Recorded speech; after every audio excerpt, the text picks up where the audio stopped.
नमस्कार सभी को। कक्षा 9 से 12 के हिंदी विषय पाठ्यक्रम के चैनल में आपका एक बार फिर से स्वागत है। आज हम चर्चा करेंगे कक्षा 12वीं के हिंदी पाठ्यक्रम में संकलित कुंवर नारायण जी की दो कविताओं के बारे में। तो सबसे पहले कुंवर नारायण जी के बारे में थोड़ी बात।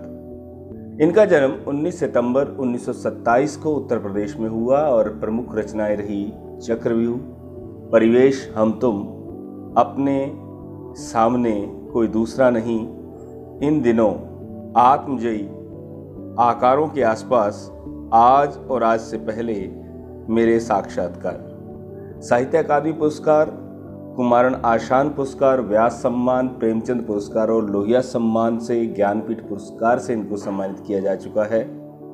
गर्द से ढकी हर पुरानी किताब खोलने की बात कहने वाले कुंवर नारायण ने सन 1950 के आसपास काव्य लेखन की शुरुआत की। उन्होंने कविता के अलावा चिंतन परक लेख, कहानियां और सिनेमा तथा अन्य कलाओं पर समीक्षाएं भी लिखी हैं, किंतु कविता की विधा को उनके सर्जन क्रम में हमेशा प्राथमिकता प्राप्त रही।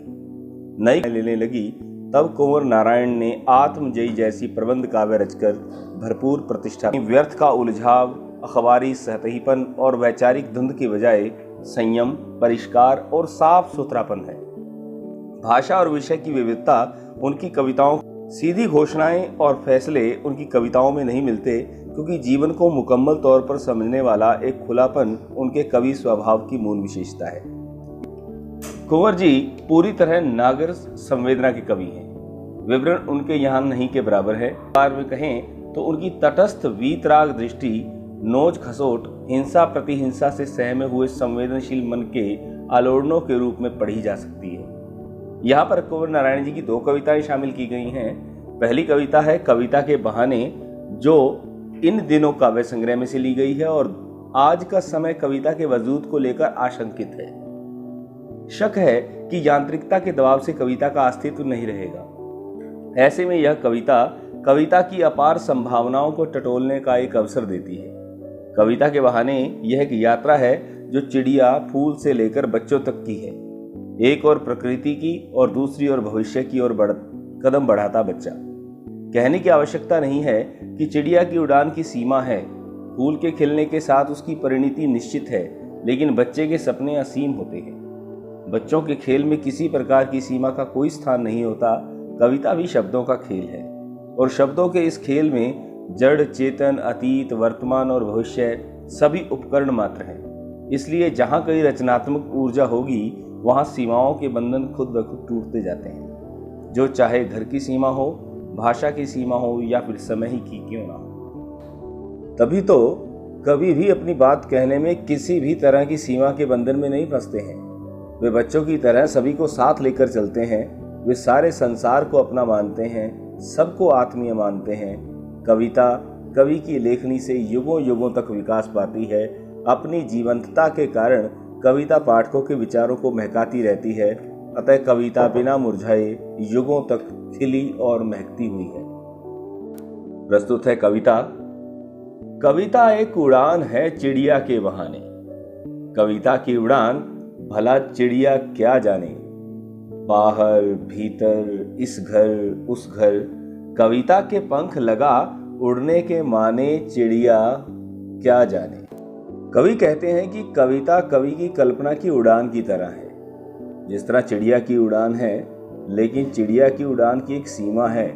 कवि की कल्पना की उड़ान की कोई सीमा नहीं है। चिड़िया घर के अंदर बाहर उड़ती है, वह एक घर से दूसरे घर तक उड़ती फिरती है, लेकिन चिड़िया उस तरह उड़ान नहीं भर सकती जिस तरह की उड़ान कविता भरती है।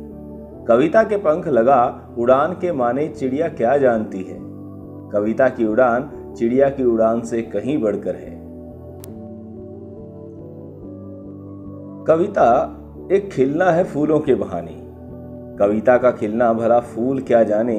बाहर भीतर, इस घर उस घर, बिना मुरझाए महकने के माने, फूल क्या जाने।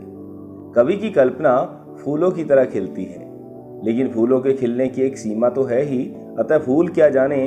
फूल बगीचे को बाहर भीतर, अलग अलग उद्यानों को अपनी खुशबू से महकाते रहते हैं। फूल सुबह खिलता है तो शाम को मुरझाकर गिर भी जाता है। एक निश्चित समय में खिलते हैं और समाप्त हो जाते हैं। कविता फूल की तुलना में बिना मुरझाए लंबे समय तक पाठकों के विचारों को महकाती है। अतः फूल से कविता की तुलना नहीं की जा सकती। कविता एक खेल है बच्चों के बहाने, बाहर भीतर यह घर वह घर सब घर एक कर देने के माने, बच्चा ही जाने। कवि कहता है कि कविता बच्चों के खेल की तरह है। जिस प्रकार बच्चे कभी भी कहीं भी और किसी भी तरह खेल खेलने लग जाते हैं, उनकी तरह कविता भी किसी भव बंधनों की सीमा में नहीं मानती। बच्चे भी अमीर गरीब स्त्री पुरुष जाति रंग आदि का भेदभाव नहीं रखते।